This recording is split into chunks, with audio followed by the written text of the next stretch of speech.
आपल्या सगळ्यांचे लाडके आमदार किरणजी लामटे, सीताराम गायकरजी, पद्मश्री राहीबाई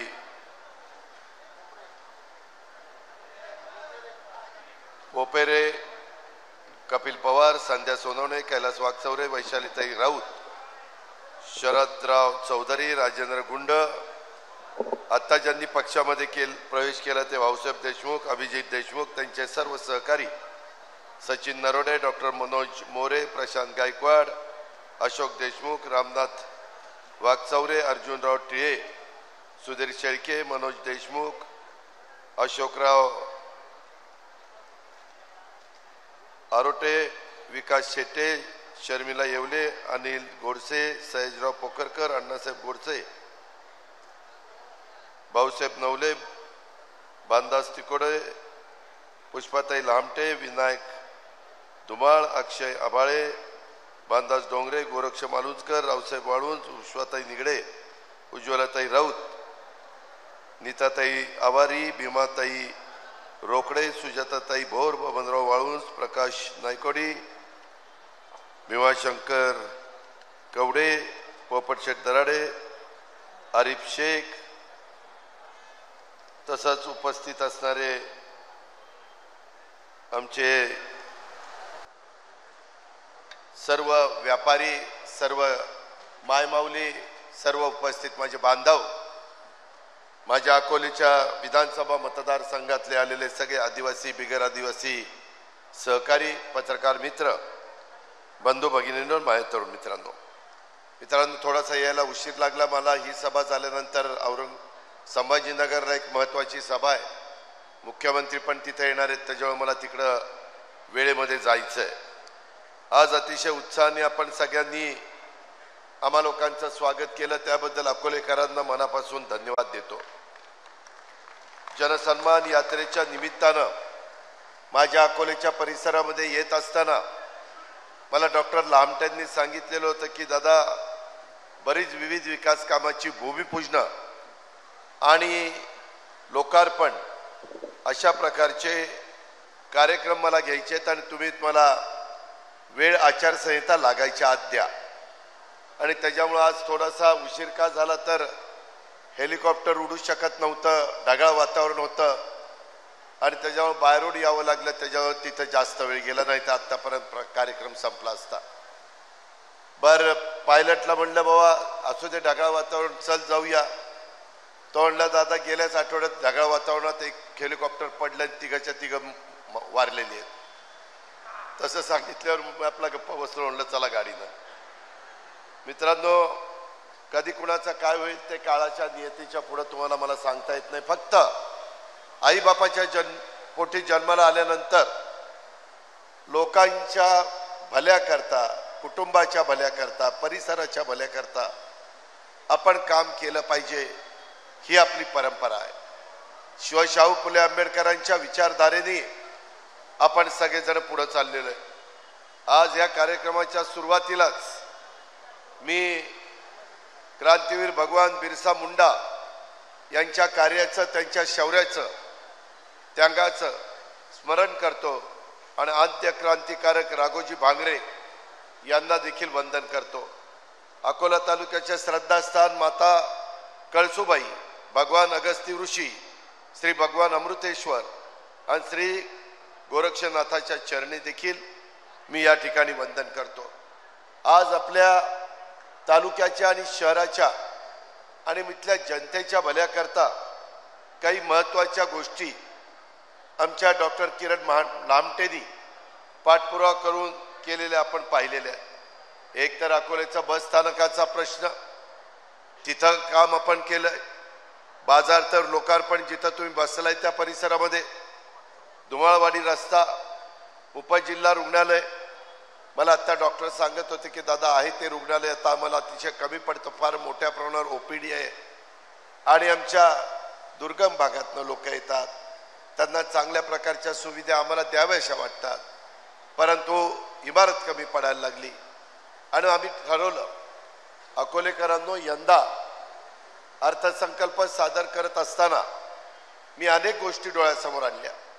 एक तर पाठीमागच्या काळामध्ये कोरोनाचा काळ गेला त्यावेळेस डॉक्टरचं महत्त्व, आरोग्याचं महत्त्व, हॉस्पिटलचं महत्त्व, ॲम्ब्युलन्सचं महत्त्व हे आपल्याला सगळ्यांना समजलं आणि त्याच्यामुळं सगळीकडं ॲम्ब्युलन्स ज्याचा उल्लेख डॉक्टरांनी आपल्या भाषणात केला. अनेक ठिकाणी चांगली चांगली उपजिल्हा रुग्णालय आमच्या गोरगरिबांना मोठ्या हॉस्पिटलमध्ये जाऊन परवडत नाही. परवा एक कार्यकर्ता मला भेटला, त्याची आर्थिक परिस्थिती चांगली होती, त्याच्या घरातलं एक जण ॲडमिट होतं मुंबईला. मी त्यांना म्हणालो किंवा सगळं तुमचं व्यवस्थित झालं म्हणलं बिल किती झालं? तो म्हणला दादा 25 लाख रुपये बिल झालं. आता 25 लाख रुपये बिल सर्वसामान्य गोरगरिबांना परवडणार आहे? आणि त्यामुळं आम्ही त्याच्यामध्ये आयुष्मान भारत योजना ही केंद्राने दिलेली आहे. त्याच्यामध्ये 5 लाखाच्या रकमे एवढं वर्षाला विम्याचं संरक्षण हे आपण त्याच्यामध्ये दिलेलं आहे. त्यामध्ये 70च्या पुढं असणाऱ्या व्यक्तीला 70 का 75 त्याला अधिकचे 5 लाख, कारण वय झाल्यानंतर अनेक प्रकारचे आजार होऊ शकतात आणि त्याकरता खर्च जास्त होतो. तो त्या गरिबाला किंवा वयस्कर माणसाला परवडत नाही, मात्र त्याला तर जगण्याचा अधिकार असतो. ह्या सगळ्या गोष्टी आपल्याला आहेत, ह्या पण आपण सगळ्यांनी लक्षामध्ये ठेवल्या पाहिजेत. माझी आपल्याला सगळ्यांना विनंती आहे की आज इथं काही शेकडो कोटी रकमेच्या कामाची भूमिपूजन आणि लोकार्पण उद्घाटन हा कार्यक्रम झाला असं मी सुरुवातीला जाहीर करतो.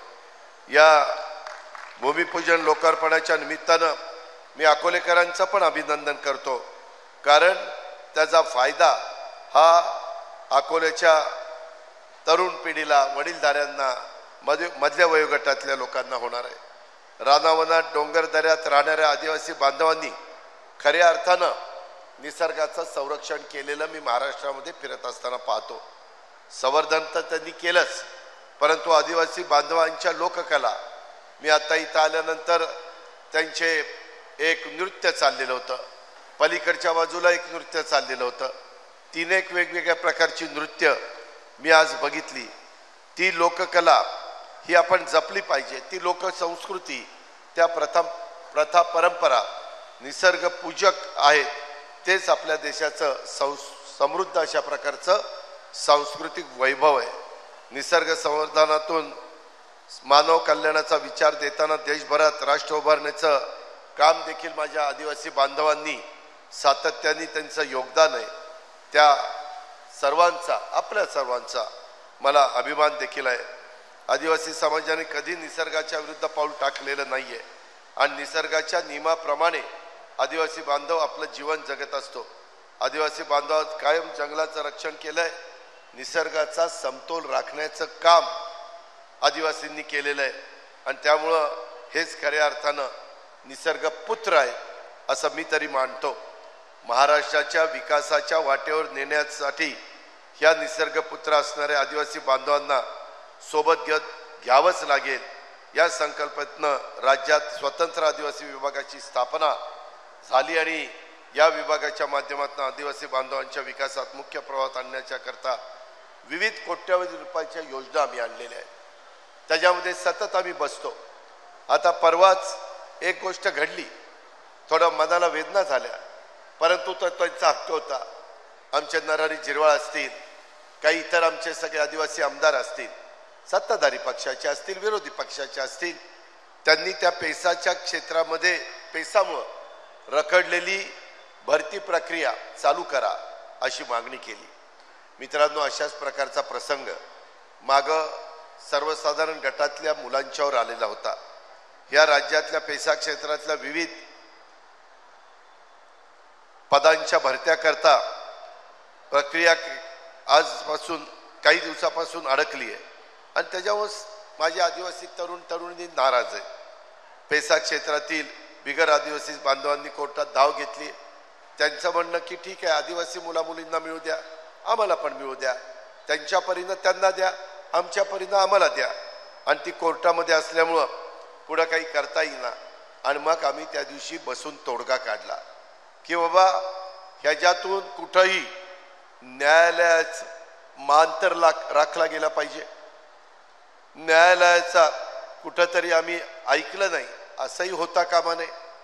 आणि त्याकरता उद्याच्याला न्यायालयाच्या निर्णयावर अवलंबून आम्ही त्याच्यामध्ये काही निर्णय घेतले. त्यामध्ये या सगळ्यांशी आम्ही चर्चा केली आणि आदिवासी आमदारांनी पण सांगितलं ठीक आहे, ह्या रस्त्याने जायला आमची हरकत नाही. आणि त्याच्यातून एक मध्य मार्ग काढायचा प्रयत्न केला. तुम्ही आता इतके जण बसलाय, माझ्याकडे राज्याचे अर्थ तिजोरीची चावी आहे.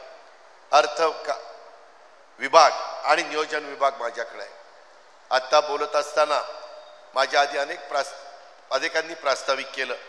आता तुमच्या सगळ्यांच्या साक्षीनं माणूस कामाचा, माणूस हक्काचा, कार्यसम्राट आमदार डॉक्टर किरण लहामटे, विकासाचा वारकरी अशा प्रकारचं एक माहिती पुस्तिका तुमच्याकरता काढलेली आहे. हे केलं, 5 वर्षात काय केले ते दिलंय आणि जनतेच्या आशीर्वादातून पुढं 5 वर्षाच्या करता आम्ही काय करणार आहे तेही सांगण्याचा प्रयत्न केलाय. जे केलं त्याच्यात अकोलेकरांनो मला 5 वर्षामध्ये 3च वर्ष कामाची मिळाली. पहिल्या 2.5 वर्षात वर्षभर तर करोनात गेलं. नंतर आम्ही 1 वर्ष सत्तेमध्ये नव्हतो. 5 वर्षात 2 वर्ष वाया गेली. 3 वर्ष राहिली. 3 वर्षात तुमच्या या बहादर रुबाबदार डॉक्टर लहामटेनी माझ्या मागं लागून, आमच्या मंत्र्यांच्या मागे लागून आपला कायापालट करण्याच्या करता 2500 कोटी रुपयाची कामं मंजूर करून घेतली. 2500. अकोलेकरांनो मी अति सांगत नाही, परंतु मला ती 2 वर्ष वाया नसती गेली तर आणखीन मी तुमच्याकरता कामं करू शकलो असतो, आणखीन मी तुमच्याकरता निधी देऊ शकलो असतो. कारण करोनाच्या काळामध्ये सगळं अर्थचक्र थांबलं. अकोल्याची बाजारपेठ थांबली, दुकानाला धंदा नव्हता, लॉकडाऊन होतं, काही कारखाने बंद पडले, 3 शिफ्टचे कारखाने 1 शिफ्टमध्ये आले. करायचं काय? सगळी सोंग करता येतात, पैशाचं सोंग नाही ना बाबा करतायत. मलाही कळतं गरिबाला दिलं पाहिजे, मलाही कळतं माझ्या बळीराजाला दिलं पाहिजे, मलाही कळतं माझ्या आदिवासी समाजातल्या बांधवांना भगिनींना दिलं पाहिजे. पण हे करत असताना राज्याच्या तिजोरीमध्ये वर्षभरामध्ये किती टॅक्स येतो आणि मग त्याच्यातनं पगार, पेन्शन आणि कर्ज हे जे पैसे जाऊन जे पैसे राहतात त्याच्यातनं मला विकास करावा लागतो, त्याला पैसे द्यावे लागतात.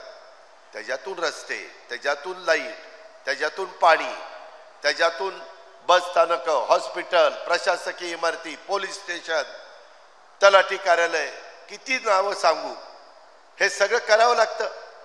आज देखील मला इथं आल्यानंतर इथं सांगण्यात आलं की दादा तुम्ही भंडारदरा निळवंडे धरण पाणी संयुक्त जल व्यवस्थापन त्याच्या संदर्भात आम्हाला निळवंडे धरण पर्यटन विकासासाठी चांगल्या पद्धतीनं नौका विहार जलक्रीडा सुविधा द्या.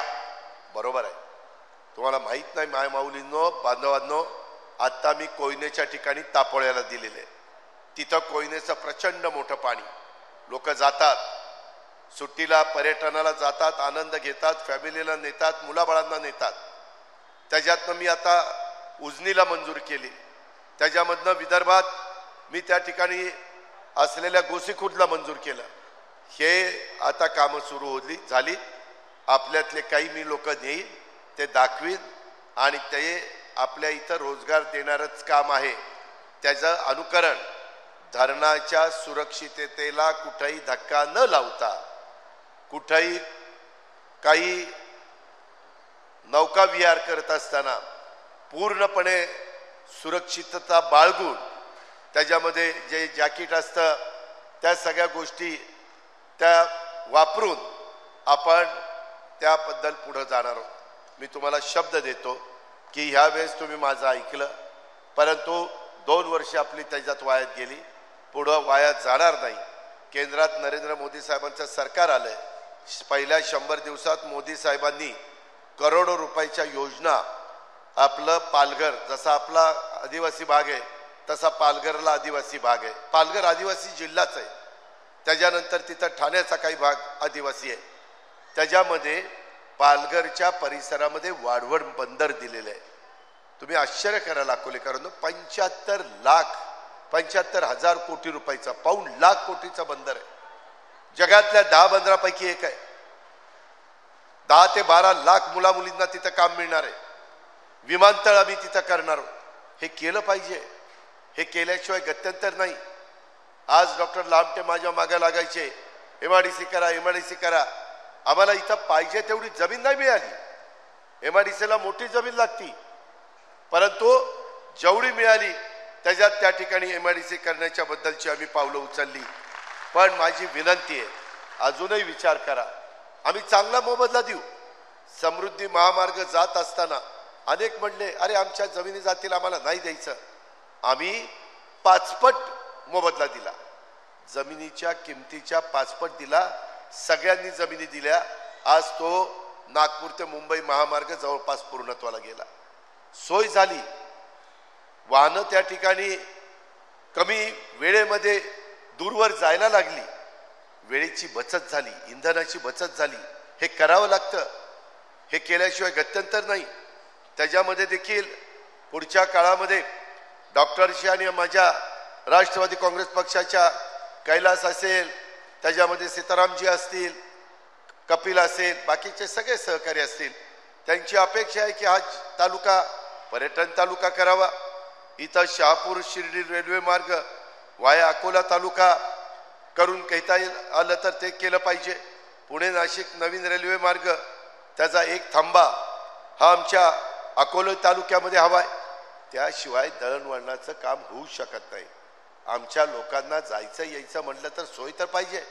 बरं, सगळ्यात स्वस्त जाणारं येणारं प्रवास कशातला आहे? तर रेल्वेचा आहे. त्याच्यानंतर पाण्यामधला आहे. पाण्यामधनं वेळ लागतो. रेल्वेतनं आता वंदे भारत ट्रेन, काही जण बसला असाल किती फास्ट जाते. आता बुलेट ट्रेन येणार आहेत. काळानुरूप आपल्याला बदललं पाहिजे. आपण बदलतोय. त्याकरता तुमचे आशीर्वाद आम्हाला पाहिजे. त्याकरता तुमची साथ पाहिजे. केंद्रात आपलं सरकार आलेलं विचाराचं, ते आल्यानंतर आम्ही कांदा निर्यात बंदी उठवली. मागं कांदा निर्यात बंदी होती. आम्ही त्यांना सांगितलं नाही, आमच्या शेतकऱ्यांना कांदा निर्यात बंदी उठवली पाहिजे, त्याशिवाय त्याला भाव मिळणार नाही. आता कांद्याचे भाव पहिल्यापेक्षा चांगले आहेत. त्याच्यामध्ये आम्ही त्यांना सांगितलं तांदळावरची बंदी उठवा, निर्यातीची उठवली. त्यांना सांगितलं सोयाबीनला भाव द्या.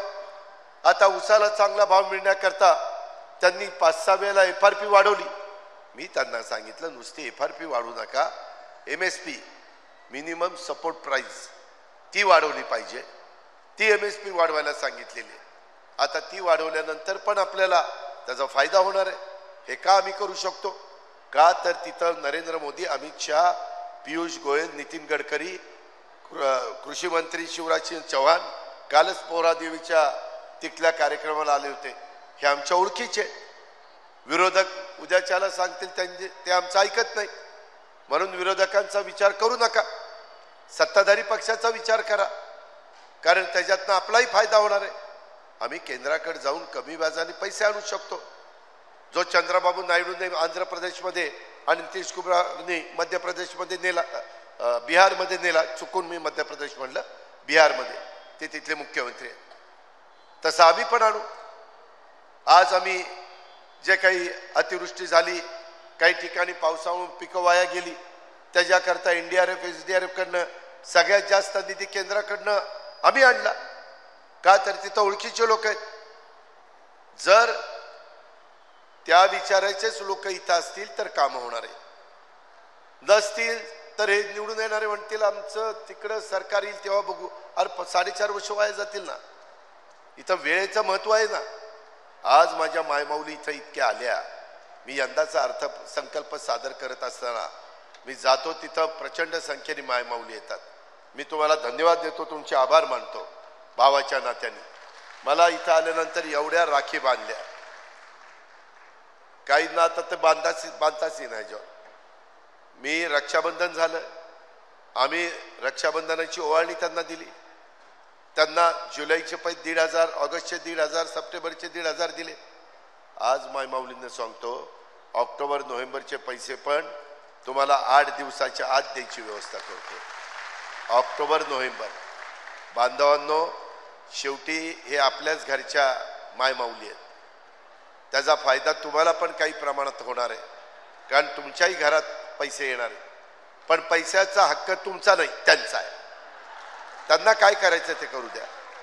तुम्हाला इतके दिवस तुमच्याच हातात कारभार आहे, त्यांना करू द्या ना. तिलाही वाटते ना, अकोल्याच्या बाजारामध्ये गेल्यानंतर मला माझ्याकरता काहीतरी घ्यायचं आहे, पण घेता येत नाही तिला, कारण पैशाची नड भागवता येत नाही. ती नवऱ्याकरता घेते, मुलाबाळांकरता घेते, प्रपंचाकरता घेते. तिला वाटत नाही की मला पण काहीतरी घ्यावं. तिनं कितीदा मुरड घालायची, कितीदा मनाला सांगायचं नको पुढं घेऊ पुढं घेऊ. अरे दिवस चालले, कधी पुढं घेऊ कधी पुढं घेऊ.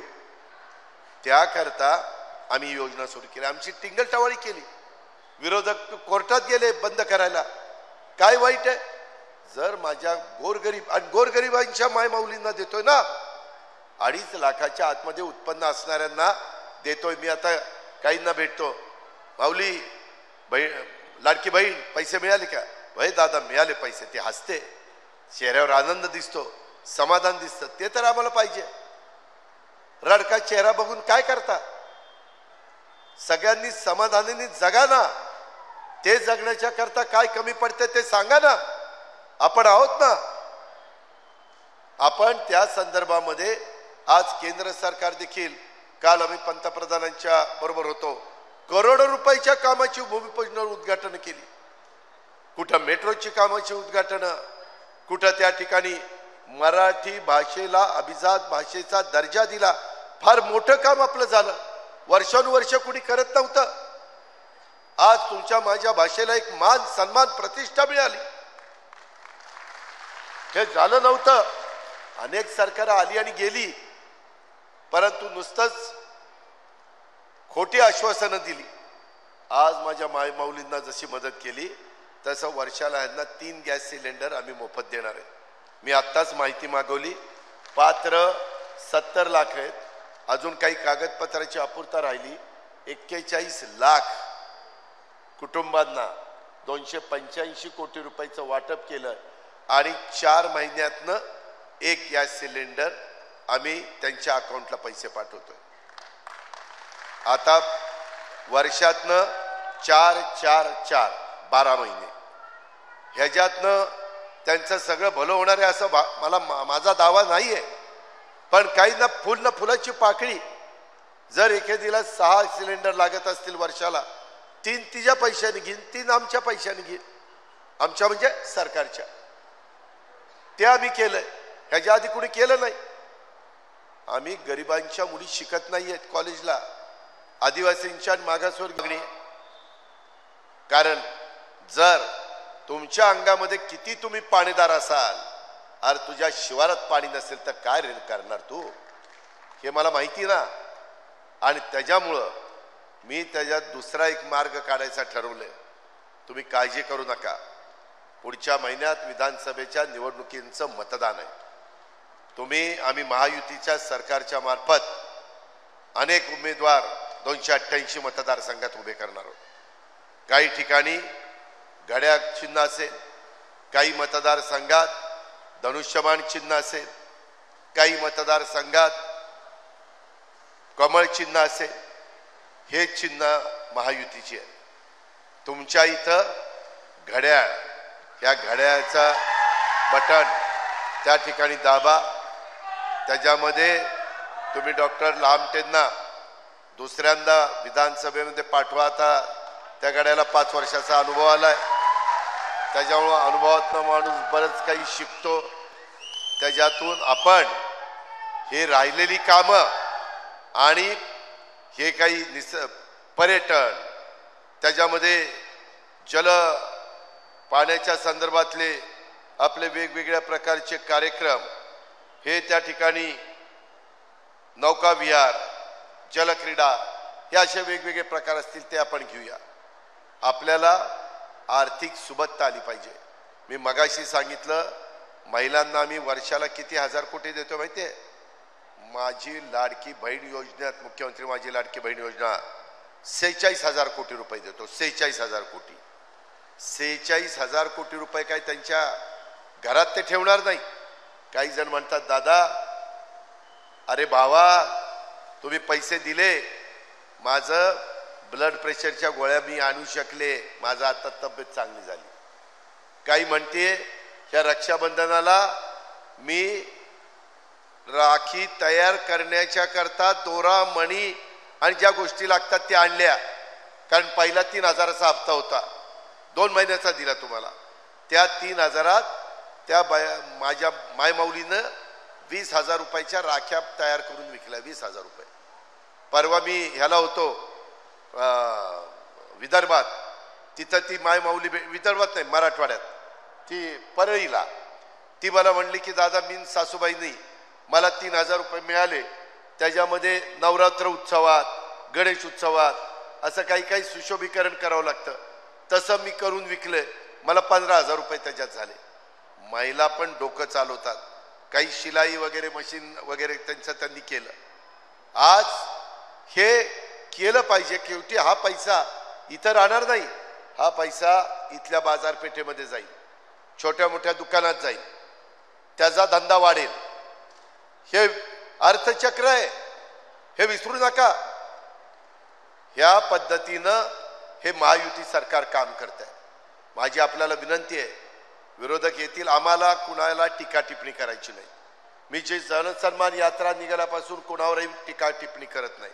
आम्हाला आमचा कार्यक्रम, बांधवांच्या करता केलेलं दुधाचे दरवाढ, माझ्या बांधवांच्या करता 0 लाईट बिलचं आता हे सगळं चालू ठेवायचं असेल, माझी लाडकी बहीण योजना, 3 गॅस सिलेंडर फ्री, या पुढच्या अनेक योजना, तर काय करावं लागेल? महायुतीचं सरकार आणावं लागेल. त्याच्याकरता अकोल्यात काय करावं लागेल? घड्याळाला मतदान करावं लागेल. याला बटन दाबलं की आमचा लांबटे आला, लांबटे आला की आमचं सरकार यायला एक एक आमदार महत्वाचा असतो. आणि मग तिथं जे काही 145च्या वर आमचे आमदार गेले की सरकार आपलं आलं. तुमच्या योजना त्या ठिकाणी चालू, तुमच्या अडचणी दूर करण्याचं काम आमचं, त्याला तुमच्या पिकाला दर द्यायचं काम आमचं. आम्ही केंद्रात जाऊ, सरकार आणलंय, आता निधी द्या. तिथं नोटा छापायचा अधिकार त्यांना आहे, आपल्याला नाहीये. RBIला आहे, केंद्र सरकारच्या अखत्यारीत येते. ह्या गोष्टीचा विचार अकोलेकरांनो करा. भावनिक होऊन प्रश्न सुटत नाही. 1 वर्ष डॉक्टरला विचारा, सीताराम गायकरला विचारा, बाकीच्यांना विचारा. अरे 1 वर्ष सत्ता नव्हती, कामं थांबली, कामाला स्टे मिळाले, मंजूर कामं थांबली, विकास कामा करता आम्ही गेलोय. आम्ही शिवशाहू फुले आंबेडकरांची विचारधारा सोडली नाही. अगस्ती कारखाना सगळ्यांनी प्रयत्न करून उभा केला, आदिवासी तालुक्यातला कारखाना, तो कारखाना अडचणीत आला. मी मागे कारखान्यावर आलो होतो, सगळी मंडळी मला सीताराम गायकरांच्या सहित भेटली. आमदारांनी सांगितलं दादा काहीतरी मार्ग काढा. मी शेतकऱ्याच्या संस्थांना मदत करणारा शेतकऱ्याचा सुपुत्र आहे, ही गोष्ट लक्षात ठेवा. आणि त्यामुळं त्यांनी सांगितलं तसं NCDCकडे प्रकरण पाठवलं, म्हणजे केंद्र सरकारकडे. केंद्र सरकारमध्ये आमचे ऐकणारे होते म्हणूनच मी मंजूर करून आणलं ना, नाहीतर आणलं असतं का? नाहीतर काय अवस्था झाली असती दुसऱ्याच्या दारात, हे आमचा ऊस घ्या रे, हे आमचा ऊस घ्या रे. अरे आपल्याकडे असताना कशाला दुसऱ्याच्या दारात जायचं? आपण करू ना दुरुस्त, आहे ना तेवढी धमक आणि ताकद आपल्यात. आम्ही पण कारखाने चालवतो ना, त्या पद्धतीनं मदत केलेली आहे. मी येताच गाडीत कैलासला गायकरांना, लांबट्यांना विचारत होतो की काय अजून अडचण आहे का, काय नाही. साखर आयुक्त आपल्या विचाराचं, म्हणजे सहकार खातं आपल्याकडे दिलीप वळसे पाटलाकडे, राष्ट्रवादीकडेच आहे. पोलीस खातं आपल्या देवेंद्रजींच्याकडे, आपल्या भाजपच्या नेत्यांकडे. अशा पद्धतीनं आमचा हा कार्यक्रम चाललेला आहे. माझी तुम्हाला सांगणं आहे, त्याच्यामध्ये काही काही जण मागची दिशाभूल केली. काय केली? मागासवर्गीयांना, आदिवासींना सांगितलं अब की बार 400 पार 400 पार. आता म्हणले घटना बदलणार, आरक्षण काढणार, संधी जाणार. अरे म्हणलं कोण सांगतंय, काय कुणी खोटं बोलतंय राव? शेवटी मला सांगावं लागलं, जोपर्यंत चंद्र आणि सूर्य आहे तोपर्यंत आरक्षण. घटनेचे शिल्पकार डॉक्टर बाबासाहेब आंबेडकरांच्या आरक्षणाला कोणी मायेचा लाल धक्का लावू शकत नाही. आज आम्ही आरक्षणाचा आदर करतोच ना. पंतप्रधानांनी शपथ घेताना पहिल्यांदा संविधानाच्या इथं नतमस्तक झाले, मग शपथ घेतली. खोटा प्रचार केला आमच्याबद्दल, त्याची किंमत आम्हाला मोजावी लागली. 0.5% मतं कमी पडली, अर्धा. पण जागा किती गेल्या याचा विचार करा ना. आता आपल्याला करोडो रुपयाचा निधी त्या बाबतीत आणायचा आहे. आम्ही गरिबांच्या करता तुम्हाला माहिती आहे बार्टी काढलं, मागासवर्गीय समाजाच्या करता. त्याच्यातनं त्या मुला मुलींना सवलती देतो. आदिवासींच्या करता टाटी काढलं, त्याच्यातनं आदिवासी बांधवांना आम्ही मुला मुलींना मदत करतो. काही वर्गाकरता अमृत काढलं, अमृत संस्था. तुम्हाला माहिती ना, त्या अमृत त्या संस्थेतनं त्या मुला मुलींना, मराठा समाज आणि यांच्याकरता सारथी काढलं. त्याच्यातनं अण्णासाहेब पाटील महामंडळातनं मदत केली जाते. त्याच्यातून त्या वर्गाला आम्ही मदत केली. ओबीसी करता महाज्योती काढलं, तिथं आम्ही त्यांना मदत करतो.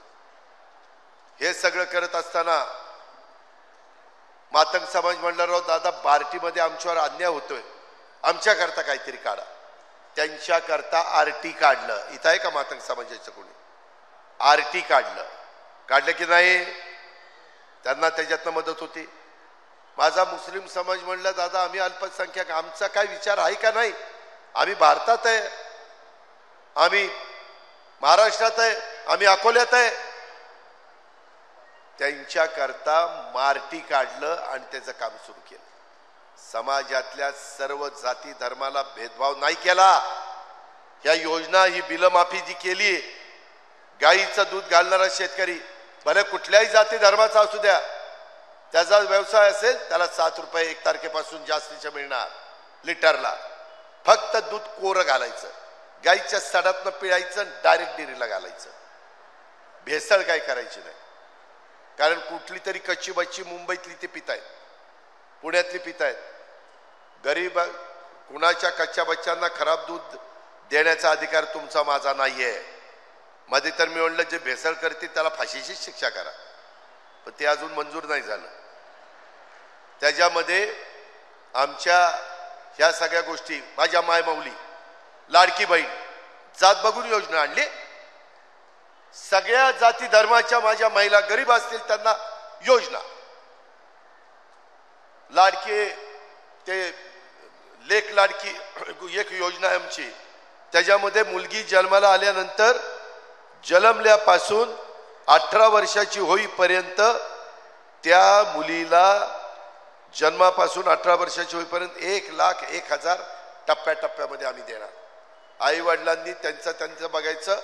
आम्ही सरकारकडनं, ते आमची कन्या आहे, ह्या महाराष्ट्राची मुलगी आहे, सुकन्या आहे, म्हणून आपण त्या ठिकाणी देतोय. त्यांच्याकरता पिंक ई रिक्षा योजना आम्ही आणलेली आहे. ह्या अनेक अशा प्रकारच्या योजना आपण त्या ठिकाणी आणलेल्या आहेत. आणि काही जण तरुण तरुणी म्हणले, राव आता भावांना झालं, मायमाऊलींना झालं, बहिणींना झालं, बांधवांना दिलं, आमचं काय? त्यांच्याकरता 12वी पास विद्यार्थ्यांना 6,000 रुपये स्टायपन, ITI किंवा पदवीधारकांना 8,000 रुपये स्टायपन, आणि पदव्युत्तर शिक्षण धारकांना 10,000 रुपये. त्यांनी 6 महिन्याचा वगैरे कोर्स करायचा. त्यांना आम्ही वेगवेगळ्या प्रकारचं प्रशिक्षण देणार. तुम्ही प्रशिक्षण घेताय म्हणून आम्ही तुम्हाला पैसे देणार. आणि तो अनुभव आल्यानंतर त्यांनी त्या कारखान्यात काम करावं किंवा स्वतःच्या पायावर उभं राहण्याच्या करता बँकेतनं जाऊन कर्ज काढावं. ह्या घटकाला ह्या योजना आम्ही त्या ठिकाणी दिल्या. यंदा आम्ही वारकऱ्यांना पण त्यांच्या दिंड्यांना 20-20 हजार रुपये देण्याचा निर्णय घेतला. आणि आत्ता मला डॉक्टर सांगत होते, एका भगिनीला विचारलं, ती म्हणली मी 65 वर्षाच्या पुढची आहे, मला कुठली योजना नाही आहे. तिच्याकरता वयोश्री योजना आणलेली आहे, त्याच्यातनं आम्ही तिला मदत त्या ठिकाणी करतोय.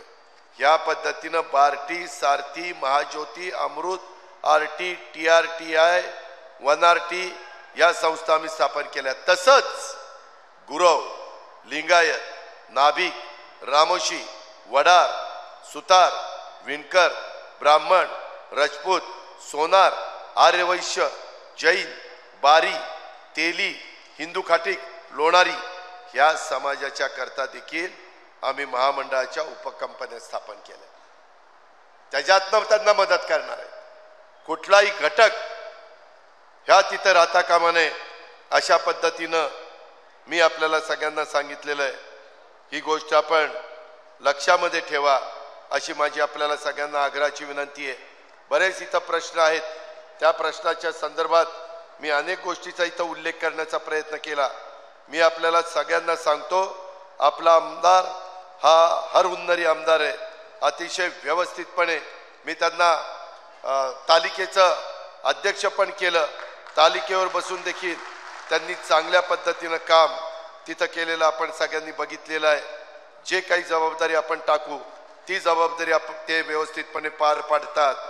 पोलीस पाटलाचं मानधन आम्ही वाढवलं, कोतवालाचं वाढवलं, आशा सेविकेचं वाढवलं, गटप्रवर्तकाचं वाढवलं, अंगणवाडी सेविकेचं वाढवलं, सरपंच उपसरपंचाचं पण दुप्पट केलं, ग्राम रोजगार सेवकाचं वाढवलं, होमगार्डचं वाढवलं.